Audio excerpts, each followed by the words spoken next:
Elle s'affiche déjà toute seule du côté de l'Elysée. Merci Jean-Rémy Baudot du service politique d'Europe 1. Alors on le disait, ce texte a été traduit en 22 langues, dont l'allemand évidemment.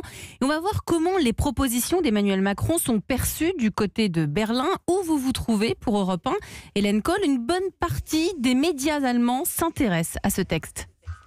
Oui, effectivement, en étant assez curieux parce que les Allemands n'ont pas l'habitude de ce genre de grande opération de communication politique. Ce n'est pas du tout le style d'Angela Merkel, à qui d'ailleurs on reproche souvent son incapacité à enthousiasmer, à susciter des dynamiques. Alors l'initiative de Macron, elle est plutôt bien accueillie, par exemple par le vice-chancelier Olaf Scholz, qui parle ce midi d'un signal fort pour la cohésion en Europe. Et sur le fond, les Allemands aussi sont assez surpris parce que ils commencent cet appel, cette tribune, par une phrase qui les interroge beaucoup. Citoyennes et citoyens d'Europe, dit le texte en allemand, c'est dans la seule langue dans laquelle on a le mot citoyenne, sinon Macron s'adresse toujours aux citoyens. Et ici on se demande s'il parle des citoyens de chaque pays d'Europe ou s'il envisage une citoyenneté commune aux Européens.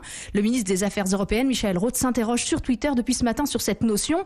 Autre surprise aussi, Macron ne parle pas de l'euro, et là c'est l'occasion d'une petite autocritique de la part des Allemands, car les débats ici sur l'avenir de l'Union européenne sont toujours pollués par ces questions monétaires ou financière. Alors là, les commentateurs soulignent qu'on contourne cet obstacle et qu'il y a des pistes pour avancer, pour discuter. Globalement donc, c'est une tribune qui fait son petit effet. Et comme l'a écrit une députée verte, spécialiste des questions européennes, c'est en fait la toute dernière chance pour Merkel de montrer qu'elle est prête à oser, elle aussi, quelque chose pour l'Europe. Eh bien, merci beaucoup Hélène Kohl, correspondante d'Europe 1 à Berlin.